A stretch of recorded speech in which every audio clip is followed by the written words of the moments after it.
What's up, everybody? This is Bryce Kenny, driver of the Great Clips Mohawk Warrior truck. Once again, coming at you, and I'm so excited because I'm with my buddy, driver of Max D, Mr. Neil Elliott. How you doing, bud?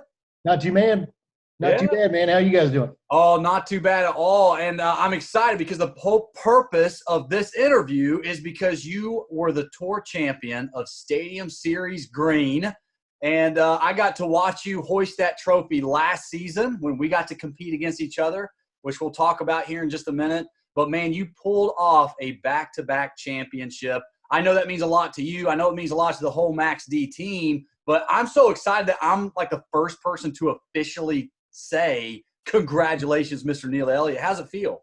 Man, well, I appreciate it. It feels great, to pull off back-to-back and just win the series. I hate that it ended this way, but I was out front and I fell behind and I got back out front again. So, and I planned on staying there anyways. So, I'm just glad that I won it one way or another. Yeah, well, you're looking healthy, man. You guys have had some time there at home with this whole shelter-in-place stuff going on. Of course, there's probably fans that are tuning in to not even listen to you or to me, but they're just asking. They want to know, how is Candace Jolly, driver of Monster Mutt Dalmatian, and like the queen of Monster Jam, it feels like. So how is Candace and how is Chase doing?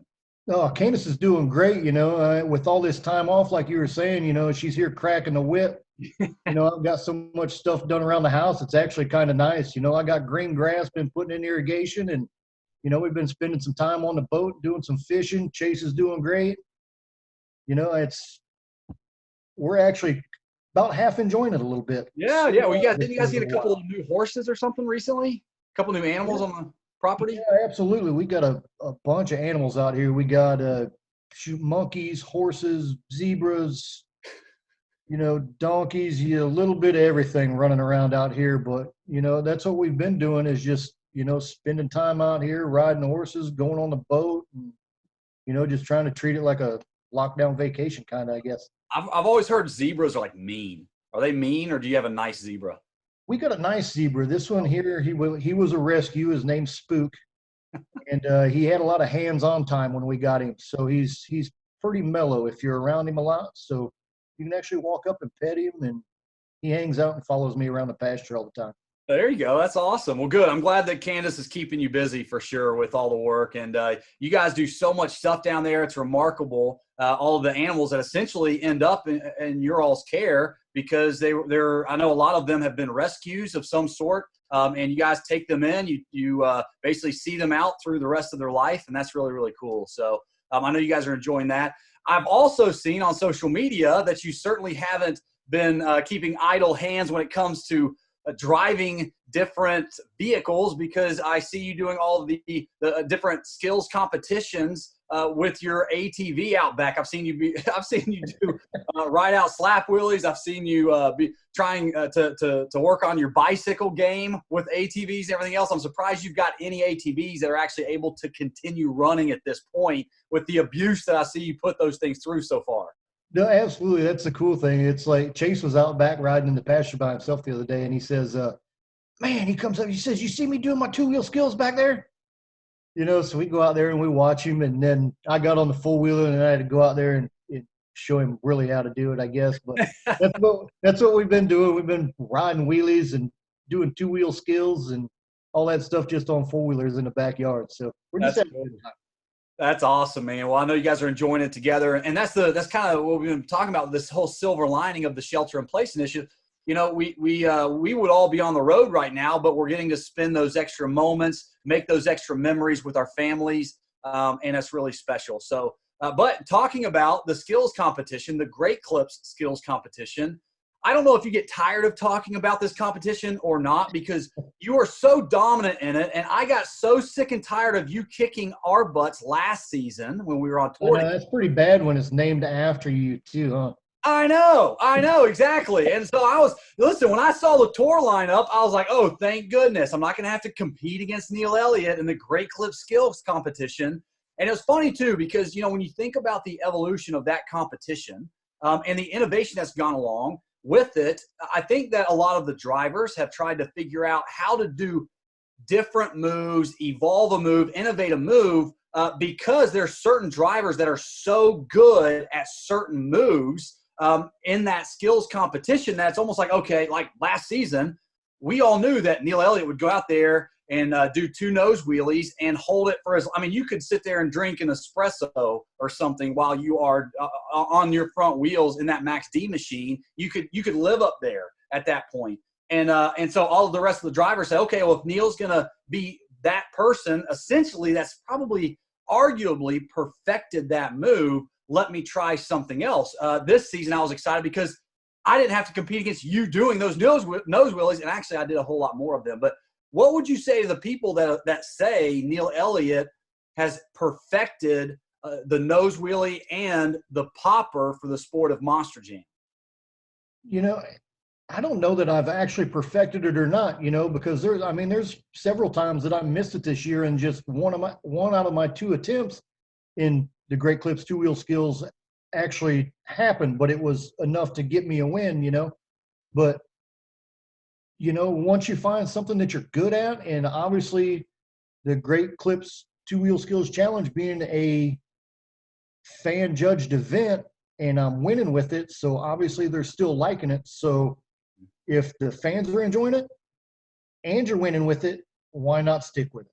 Yeah, absolutely. Well, you won the Great Clip Skills Challenge in 7 of the first 8 cities you competed in this year: Tampa, St. Louis, Anaheim twice, Glendale, San Diego, and Miami. Obviously, to say that you were dominating in that competition would be an understatement. And when you think about the innovation, because I noticed too, about halfway through the year, instead of drivers that said, hey, I'm just going to go do other things, you actually had more drivers beginning to try to match the nose wheelie and try to beat you with that move. And I think it kind of started to work. I know Morgan Kane was doing a lot of that off of a different obstacle, trying to give it a different look. Did you start to get nervous at any point, saying, oh gosh, if I'm not the first one out there to do the nose wheelie, maybe I won't get as high of a score? Or what psychology started to change with you when you started to see more drivers do your signature move almost? My strategy didn't change at all. If you got something that you can do well, you're going to stay with it. You're not going to go out there, and I'm not going to go out there and try something different, and we've talked about this in interviews in the past about my Max D truck does not work like all these other Monster Jam trucks do, with the coil springs and those sway bars. So like bicycles and stuff like that they're virtually impossible. We had one chance earlier this year to actually go out and practice a few different moves if we wanted to, and I tried doing a bicycle, and the truck it gets up on 2 wheels, and as soon as you counter steer a little bit, it's back on the ground. So yeah, I just went out there and stuck with what I knew, and it worked for me, I guess. Well, if it's not broke, why fix it, right? And you Exactly. certainly are dominating in that competition. And kudos to you. Some people have said, well, that's because he's got a front engine truck, right, where the engine is on the front of your Max D machine. But I've said this on NBC Sports before. You could do it in a rear engine truck. You could do it in a side engine truck, right? That even exists. It wouldn't matter because Neil Elliott understands and has a feel for these Monster Jam machines, probably unlike anybody else in the sport. What would you say to the ones that almost seem to want to put an asterisk by the fact that you won so many doing nose wheelies in a front engine truck? I'm going to tell you right now, it's not because it's a front engine truck. It's got a lot to do with about reading the ramp that you're working off of. Like if that ramp is, I'll go ahead and give away secrets because I worked with Morgan on this a lot this year, and some other drivers on. Everybody's so confused on how far you pull up on the ramp, and why does my truck jump way up in the air the way it does, and like this, the steeper the ramp is, if you're going to do it off the backside of a race lane, the steeper that ramp is, you have to pull a little bit farther forward on that ramp. If not, the truck just wants to wheelie off of it, and then you got this truck that you actually jumped and is now landing on the front tires, and that's like almost impossible to get a grasp back on that and find your balance point. So, truck placement on the ramp, and there's a lot of stuff that goes into it. But when we do our international tours, I always drive a rear engine truck, and I can do them just the same in a rear engine truck as I can a front engine. Yep, yep. And I'm not surprised at that at all. And that's you're saying that to somebody that's been a huge advocate for you, and saying, you know, again, you can do it in any truck. You can do a lot of different things in any truck. It's funny too, because last season, I know even in freestyle, you would try to get the truck upset. But I noticed too, the second half of the season, it seemed like your truck was rebounding a little bit differently, or it seemed like it was a little bit easier for you to get it upset. Was that the way you started to drive in freestyle the second half of the year? Or did you start, you know, working through any gremlins with any of the suspension for the Max D machine? You know, that's the problem with this truck. Was this chassis was new 2 years ago, I believe, and when Tom and all the Monster Jam mechanics up there built this chassis, they changed a lot of stuff on it from the previous chassis that I had. And if I would have had my choice when I first drove it, I would have wanted to drive my 8 or 9-year-old chassis that I had before in freestyle and race the new one, because it's an awesome race truck, and it's an awesome freestyle truck too, because it will take one heck of a beating. But like we just talked about, it's so hard to get it bent out of shape and get that weird rebound, where my old chassis, all I had to do is jump it and save it, because it was going to rebound and do something weird. It was guaranteed. And this one here, like, you know, I had to change my driving style in freestyle, because it seemed like the crookeder you jumped it and the more crooked that it landed, the better it landed. So it was, you know, I almost had to jump it and get it to land flat so it hits on all 4 shocks, and then hope it rebounds weird. But the downfall to that is that all 4 tire flat landing hurts a whole lot worse than the stuff on the 2 tires does. Well, and talking about the tires, we've got a great relationship, of course, with BKT Tires. They build all of our tires for us on these Monster Jam trucks. But you were part of the class that got the Generation 4 BKT tires. I was as well. Those tires operate a lot differently. Actually, I think they work a lot better than the Gen 3s, as far as they don't seem to want to grab quite as much, but they definitely are harder to get the truck turned around in the corners. You almost have to baby them a little bit more. Did that seem to affect your performance in racing? Or do you feel like it was almost more psychological of saying, hey, I don't want to just roll it in the corners with these Gen 4s? How was your approach psychologically the beginning of the year when it came to racing? I absolutely had to change my driving style, because, and I'm so confused from the Gen 4 to the 3 to the 2 to the 1 to whatever they are, you know. But the tires I am running on the Gen 4 now, which I got halfway through the season, which was a total change in driving style. And I don't know that it's so much mental that it is the tire itself, but the Gen 4s are definitely, they're taller, they have a stiffer sidewall, they got a bigger cleat on them, and I don't think anybody gets in my head. And I would surely like to think that tire couldn't get in my head either, but the tire definitely does react different than the older BKTs that I was running before. Well, and so you won the racing event in Anaheim in February. It was your first and only racing win of the short season that you guys had. But that win, it allowed you to overtake the points lead from Morgan. So how important was that moment for you? Because I think a lot of your competitors thought, okay, Neil's going to do well in freestyle, is going to do well in the skills competition. But so far, racing hasn't been his. Was that important to kind of get in the heads of all of your competitors? Like, oh gosh, you know, Neil's going to be obviously at the top of all 3 of these competitions. How are we going to take the points lead back from Neil? Man, I don't know. It was important, you know, to get out there and get that points lead, you know, from Morgan. But it's, you know, it's with the change in the tires, and I really love a slick track. And just my luck this year, we never found a place that was slick or rainy or anything. So they never really were my track. But I can't blame it on that. You know, I need to learn to drive on everything, I guess. But to get that lead back and maybe rattle a few brains in on my tour, you know, if it worked, great. Yeah. Well, it obviously did work a lot, because not only did it get in their heads, it seemed like, but, you know, obviously the actual results that you experienced on the track were huge, and you ended the season currently #1 in the Monster Jam Power Rankings. And so I'm curious, how much did Neil Elliott pay attention to the power rankings week in and week out? Did you know where you were in that top 10? Because there was a lot of fluctuation up and down, but you are essentially, we'll call you the Monster Jam Power Rankings champion as well for the 2020 season. But how much were you paying attention to those rankings as the season went along? I did. I paid attention to it a lot. You know, when I get home and when they posted the power rankings, I believe that comes from Larry Jewett. And I would read the articles on why and all the decisions were made and who moved where and all this stuff. So when I get home and it's like the day they're supposed to post it, you know, I'd be on my phone looking and,